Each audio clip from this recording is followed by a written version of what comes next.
Good morning students. कैसे हैं आप लोग? आज हम शुरू करेंगे chapter number 12, that is stock exchange.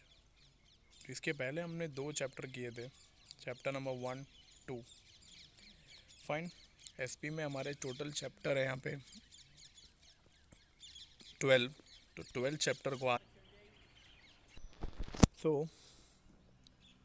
So fifth is specific location. Stock exchange is a specific physical place where securities are traded.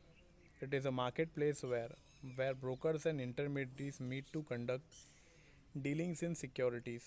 Today all the trading is done electronically on a stock exchange. वैसे आज के time में सब काम online ही होता है, offline पहले हुआ करता था 1996 के पहले। Then trading only through members. Members मतलब कौन होते हैं? जो शेयर ब्रोकर्स होते हैं वो लोग होते हैं members. Securities in a stock exchange can be traded only by the member of the exchange on their own behalf or through authorized broker. वैसे जो भी कोई ब्रोकर बनना चाहता है उसको अपने आप को शेयर मार्केट में जाके स्टॉक एक्सचेंज से अथॉरिटी लेनी पड़ती है, उनको एक सर्टिफिकेट मिलता है, उसके बाद जाके वो लोग क्या बनते हैं वहाँ के authorise broker. Then second thing is management of stock exchange. Stock exchange का मैनेजमेंट कैसा होता है, अंदर काम कैसे होते हैं लोग, लाइक कमेटी कैसे होती है, ग्रुप कैसा डिवाइडेड होता है। Executive committee of stock exchange looks after the overall activities and management of stock exchange. The composition, power and the name of the executive committee differ from exchange to exchange. There are other supporting committees to assist the executive committee like advisory committee and listing committee. Organizational structure of stock exchange in India. कैसे किया in India? Share market can may be organise in one of the following three form, कोई भी एक। Voluntary non profit making, company with liabilities limited by shares, company with liability limited by guarantee. So वैसे तो इसको इतना importance नहीं है यहाँ पे। यह आपका एग्ज़ाम में जो क्वेश्चन बनेगा वो ये रहेगा, what are the functions of stock exchange. Stock exchange काम कैसे करता है, बराबर है। So let's see that. सबसे पहला दिया है यहाँ पे, देखिए, मोबिलाइजेशन ऑफ सेविंग। मोबिलाइजेशन का मतलब क्या होता है? एक जगह से दूसरी जगह पे मूव करने को क्या बोलते हैं? Mobilisation. Stock markets are organised and regulated market which protects the interest of the investor. These encourage small and big investors to invest in securities through the stock exchange. It thus provides a ready market for buying and selling securities. Fine. Share market किसी की saving को एक जगह से दूसरी जगह पे move करता है। और वो कहाँ मूव करता है? जैसे कहते हैं कि हम और आप जैसे लोग शेयर मार्केट में पैसे लगा देते हैं, तो जो हमने पैसे लगाए हैं वो पैसे उठा के कहाँ पे चले जाते हैं? कंपनियों के पास, जिस कंपनी में हमने शेयर खरीदा है। और उससे ये बेनिफिट होता है कि वो कंपनियां ग्रो करती हैं। सो एक रेडी मार्केट है, ये एक ऐसी जगह है जहाँ पे एक लोन देने वाला, एक लोन मांगने वाला, एक बायर और एक परचेज़र, ये दोनों एक दूसरे से मिलते हैं। वैसे कोई स्पेसिफिकली जगह का नाम नहीं है ये काम अगर कहीं भी हो तो वो यही हो रहा है, दैट इज़ अ ब्रोकिंग का काम। Then we have this capital formation. Investors in securities are attracted due to the good returns on investment and capital appreciation.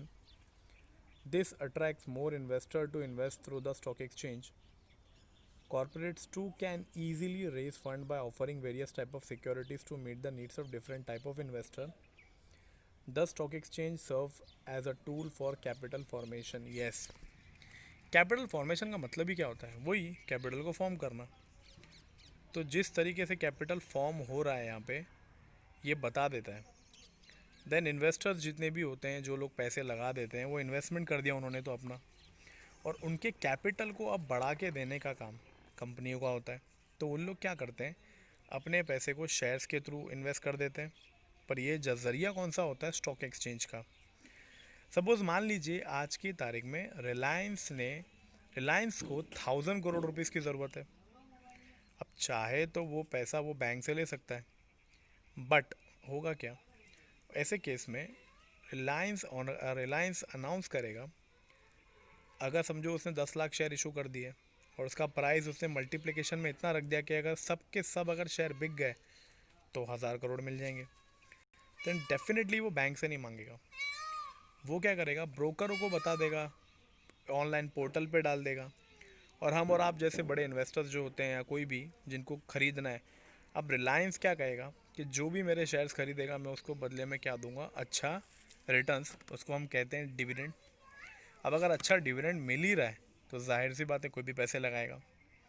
तो ये कैपिटल फॉर्मेशन हो गया, किसके हेल्प के थ्रू हो गया, शेयर मार्केट के थ्रू हो गया। फाइन। प्राइसिंग ऑफ सिक्योरिटीज़, ये क्या होती है? The stock market helps to value the securities on the basis of demand and supply factor. The securities of profitable and growth oriented companies are valued higher as there is more demand for such securities. The value of securities is useful for investor, government and creditor. The investor can know the market value on the investment. The creditor can estimate the credit worthiness of the company. अभी कौन सी security का क्या price होगा? Basically देखा जाए, अभी रिलायंस, टाटा, जिनका अच्छा गुडविल है मार्केट में, ये लोग अपने शेयर्स महंगा ही बेचेंगे। और सब जानते हैं कि इसका गुडविल अच्छा है, परफॉर्मेंस अच्छा है, कंपनी बढ़िया काम करती है, तो कोई भी पैसे लगाने को रेडी वैसे ही हो जाएगा। तो शेयर्स का प्राइस तो ऑटोमेटिकली महंगा ही हो गया ना यहाँ पे। ये होता है। जो कोई नई कंपनी होगी जिसका गुडविल नहीं होगा तो साइड सी बात है, कोई भी उसमें पैसे लगाने से डरेगा। बट जिसका डिमांड अच्छा है, मार्केट में नाम अच्छा है, प्राइस चलेगा, डजेंट मैटर, तो पब्लिक उसके शेयर ज़रूर खरीदती है। बराबर है। देन इकोनॉमिक बैरोमीटर, ये क्या होता है देखते हैं। इकोनॉमिक बैरोमीटर क्या होता है? A stock exchange is reliable barometer to measure the economic condition of the country. अब देखिए कैसा होता है, इकोनॉमिक कंडीशंस को देखा जाता है कि कैसे कौन सी कंट्री की इकोनॉमिक कंडीशन सही है, ख़राब है। सो शेयर मार्केट वो चीज़ है जो ये बता देता है कि हाँ कंट्री की पोजीशन क्या है। बैरोमीटर मतलब एक इट्स अ टूल जो ये बता देता है कि इकोनॉमिकल कंडीशन कैसी है पर्टिकुलर कंट्री की। बराबर है। वरना इस चीज़ को ढूंढना बड़ा मुश्किल है। देन ये every major change in the country and economy is reflected in the price of shares.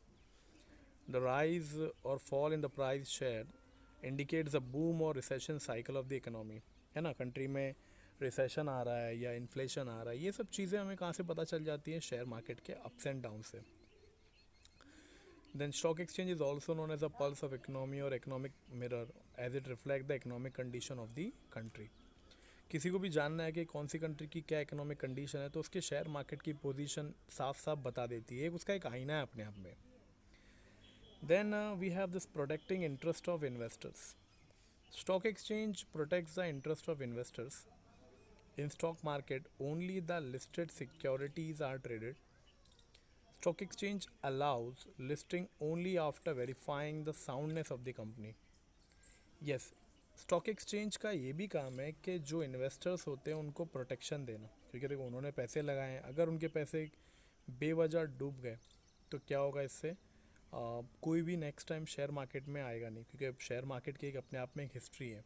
बहुत पहले शेयर मार्केट में क्या हुआ था, एक फ्रॉड हुआ था जो लगभग 1992 में हुआ था।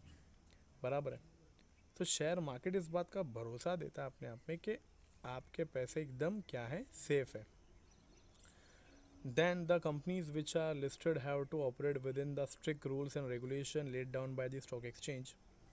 This ensure safety of dealing through stock exchange. Yes, एक इंश्योरिटी देता है अपने आप में कि हाँ शेयर मार्केट में जो भी लोग पैसे आके जिस थ्रू शेयर्स के थ्रू लगवा रहे हैं उनके पैसे एकदम क्या रहेंगे, सेफ़ रहेंगे, कोई तरीके की कोई फ्रॉड नहीं होगा। ये इस बात की श्योरिटी कौन देता है? स्टॉक एक्सचेंज, क्योंकि उसके ऊपर सेबी का हाथ है, सेबी उसको ऑर्गेनाइज कर रहा है, मतलब उसको देखता है। तो यहाँ पे आज के इस ऑनलाइन के दौर में ये बड़ा मुश्किल है कि कोई ये कहे कि हमारे पैसे डूब गए, क्योंकि शेयर मार्केट टोटली प्रोटेक्शन पे भी विश्वास रखता है। सिर्फ उसको बाइंग एंड सेलिंग कराने का काम नहीं है, ये काम भी है उसके लिए। बराबर। Then we have a liquidity. The main function of stock exchange is to provide a ready market for sale and purchase of securities. The presence of stock market gives assurance to investors that their investment can be converted into cash wherever they want. Yes, आज अगर समझो मान लो मैंने online shares खरीद लिया और कल को उसका प्राइस बढ़ गया तो मैं उसको ऑनलाइन बेच सकता हूँ, मुझे पैसे तुरंत मिल जाएंगे, ब्रोकर अपना ब्रोकरेज काट लेगा और मुझे मेरे शेयर्स के पैसे दे देगा। वैसे ये पैसे ऑनलाइन आते हैं डीमैट अकाउंट में। शेयर्स में डीलिंग करने के लिए हर इन्वेस्टर को कौन सा अकाउंट ओपन करना पड़ता है? Demat account. Then the investor can invest in long-term investment project without any hesitation, as because of stock exchange they can convert long-term investment into short-term, medium-term, wherever they want. Yes, अभी समझो मैंने अगर बड़े समय के लिए पैसे लगाए हैं तो मैं उसको कम करके शॉर्ट टर्म मीडियम टर्म में भी कन्वर्ट कर सकता हूँ, ये मेरी चॉइस के ऊपर है। So it is very easy to know that कि शेयर मार्केट में पैसे लगाना it's not a big deal, आराम से कोई भी कर सकता है, बस 18 ईयर्स की एज होनी चाहिए, ये सबसे बड़ा क्राइटेरिया है। जैसे कि 12th स्टैंडर्ड के बाद आप लोग भी कर सकते हो इस चीज़ को। ऑनलाइन थोड़ी समझ होनी चाहिए कि कैसे करना है, क्या करना है। Then we have a better allocation of capital. The shares of profit making companies are quoted at a higher price and are actively traded so much companies can easily raise fresh capital from the stock market. The price of security traded in the exchange indicates the opportunity for investment. So, stock exchange facilitates allocation of investor funds to productive and profitable channel. Yes, अपने capital को बहुत ही सही वे में allocate करने का काम जो होता है ये शेयर मार्केट करता है। देखो ऐसे तो और भी ऑप्शंस है, कहीं भी कोई भी पैसे लगा सकता है, बट शेयर मार्केट में क्या होता है लगाने से ये बात एकदम क्लियर हो जाती है कि हाँ ये अपने आप में एक बहुत ही बेनिफिट प्रोवाइड कर रहा है ना। लोगों के पास एक रिलायबिलिटी रहती है कि हाँ मेरे पैसे डूबेंगे नहीं, और एक बेटर एलोकेशन है एक इन्वेस्टर के पॉइंट ऑफ व्यू से। Then contributes to economic growth. In stock exchange securities of various companies are bought and sold. Investor invest in companies which give good return on investment. Here companies too try to invest in most productive investment project. अभी देखो कितनी बड़ी बड़ी कंपनियां हैं जो बड़े बड़े प्रोजेक्ट करने के लिए बैठी होती है, उनको चाहिए बड़ा पैसा, तो उनकी कोशिश ये होती है कि बैंक वगैरह से लोन ना ले करके वो लोग शेयर्स वगैरह से ही पैसे कैसे भी करके करवा ले ताकि उनका काम बन जाए, बराबर है। अब उससे क्या होता है कि वो लोग अगर उस पैसे से बड़े बड़े ब्रिज, बड़े बड़े डैम या कोई भी बड़ा प्रोजेक्ट करवा लेते हैं, बना लेते हैं, तो इससे हमारे देश की तरक्की है, इकोनॉमिकल ग्रोथ है। और जब उस कंपनी का ग्रोथ होगा तो उस ग्रोथ में से जो प्रॉफिट आएगा, प्रॉफिट में से वो क्या मिलेगा, हमें डिविडेंड मिलेगा। तो इन्वेस्टर को भी रिटर्न मिलता है अपने आप में। यहाँ पे ऐसा नहीं कि कोई पैसा लगा के भूल जा रहा है, अपने आप में एक बेनिफिट है ही है, कहीं ना कहीं उसको रिटर्न्स मिलना ही मिलना है।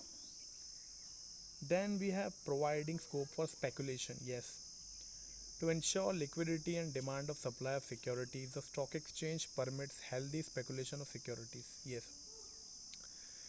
लिक्विडिटी का मतलब क्या होता है, मैं अपने पैसे को जब चाहे कैश में कन्वर्ट कर सकता हूँ, और डिमांड और सप्लाई जो है मैं आराम से स्पेकुलेट कर सकता हूँ, अंदाज़ा लगा सकता हूँ कि हाँ क्या होने वाला है, कैसे होने वाला है, बराबर है। So we can say that that is a very easy to speculate on the share market. And then we have promotes the habit of saving and investment. Yes, it's one of the best and biggest habit the stock exchange is providing. The stock market offers attractive opportunities of investment in various securities. These attractive opportunities encourage people to save more and invest in securities of corporate sector rather than investing in unproductive gold, silver, that is assets. अब सोचने वाली बात है कि अगर मैं आज gold या सिल्वर खरीद के बैठ जाता हूँ, बराबर है, तो इससे क्या होगा कि लाइक हाँ मैंने एसेट खरीद लिया, बट वो मुझे रिटर्न्स कुछ नहीं दे सकता। लेकिन अगर मैंने शेयर्स वगैरह में पैसे लगा दिए, डेफिनेटली ये बात पता चल जाएगी कि हाँ हम कैसे इन्वेस्ट कर रहे हैं और हमें कैसा रिटर्न्स मिल रहा है, हमारी सेविंग का क्या बेनिफिट मिल रहा है। So it is very easy to know and it's one of the best options that share market is providing, that कि हमारी सेविंग्स का अच्छा यहाँ पे इस्तेमाल हो सकता है। फाइन। सो आपका ये जो पहला आंसर है 10 पॉइंट का, ये क्लियर होता है functions of share stock exchange, जो फंक्शंस निभाता है ये।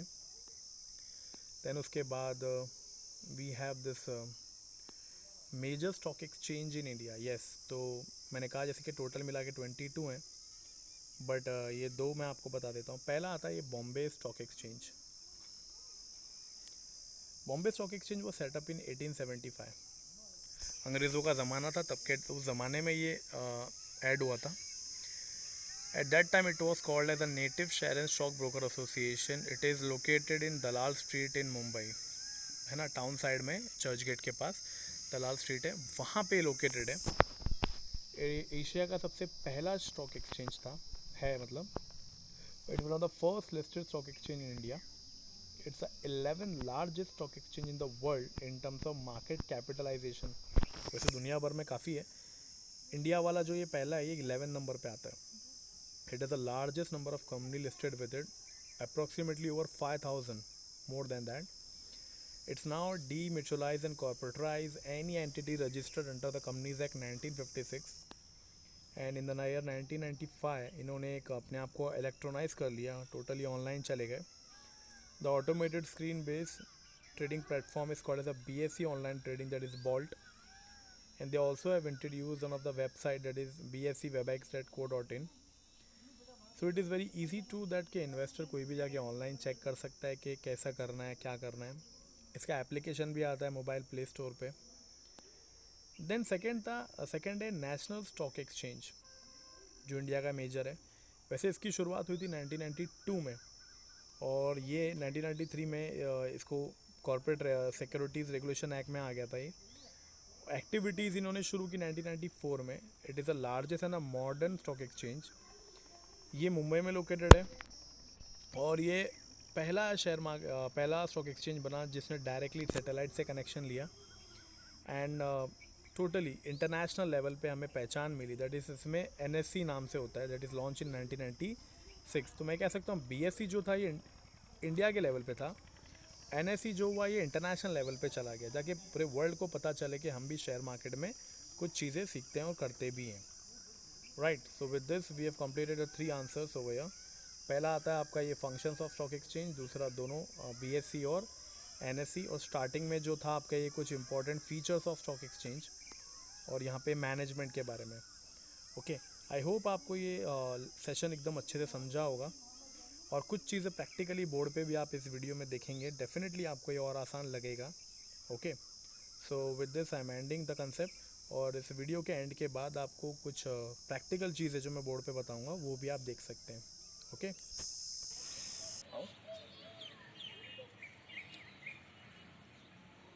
सो स्टूडेंट्स, कल जो हमने आंसर किया था, मैंने आपको बताया था जो आंसर्स तो टोटली हमने किए function of stock exchange, management, definitions और NSE और BSE के बारे में। तो जो हमने कल आंसर में देखा था, एक बार उसको बोर्ड पे प्रैक्टिकली देख लेते तो आपको आसानी से समझेगा। स्टॉक एक्सचेंज जो है कभी शुरू हुआ था, ये 1875 में, बराबर। इसको रिकॉग्निशन कब मिली थी? 1956 में आके इसको लॉ के हिसाब से काम मिला था, एंड 2005 में आके फाइन ये कंपनी के तौर पे बन चुका था, और यहाँ पे इसको रिकॉग्नाइज किया गया था, बराबर है। ये स्टॉक एक्सचेंज का है। स्टॉक एक्सचेंज के अंदर if anybody wants to become a member, किसी को मेंबर बनना होता है तो उसको अलग से क्या पे करनी पड़ती है? फीस, प्लस सिक्योरिटी डिपॉजिट भी जमा करना होता है, और उसी मेंबर को हम लोग क्या कहते हैं? ब्रोकर, बराबर है।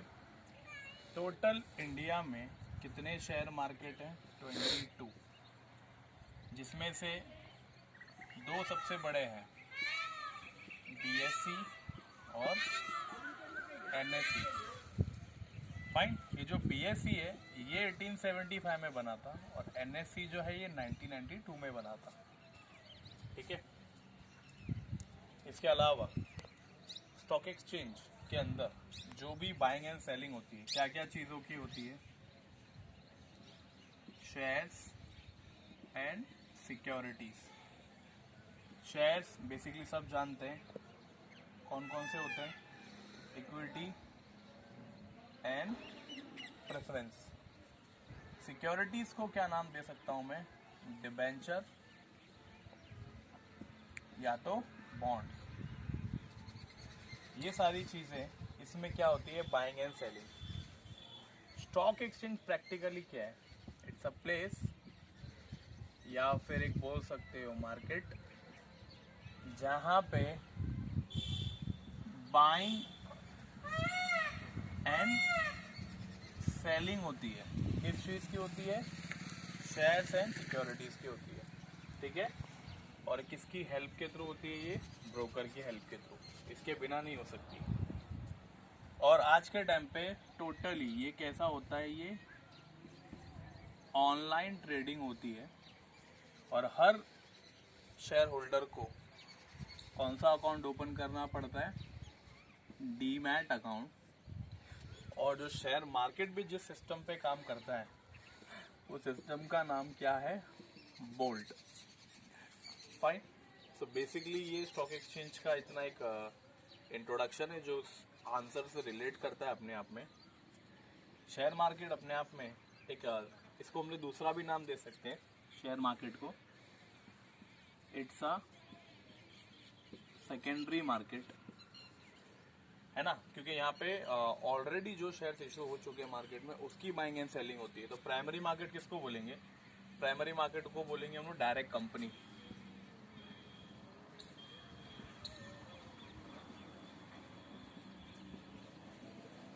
Direct company. और यहाँ पे जो कंपनी में शेयर्स एक बार इशू हो गया वो यहाँ पे क्या होता है? बार बार हर बार शेयर इशूज होता है, बाइंग एंड सेलिंग होती है। ओके। तो बेसिकली ये इतना एक इंट्रोडक्शन है इस चीज़ को लेके स्टॉक एक्सचेंज के।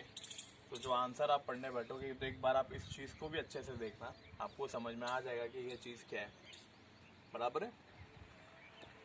So you have completed this thing. I hope you enjoyed this video. Fine. और आप इसको अच्छे से एक बार पढ़ना, आपको डेफिनेटली समझ में आ जाएगा। और इसके आने वाला वीडियो भी डेफिनेटली मैं आपको जल्दी बना के दूंगा आपके टाइम टेबल के अकॉर्डिंगली, ताकि आपका ये पूरा चैप्टर हम ऐसे जल्दी कंप्लीट कर लें, ठीक है। घर पे बैठ के अच्छे से इसको रिवाइज करना। नोट्स आपके पास ही है पीडीएफ में भी, पीडीएफ में आपको भेज भी दूंगा अगर नहीं होगा इन केस तो, ताकि पढ़ने में आपको आसानी रहे, ठीक है।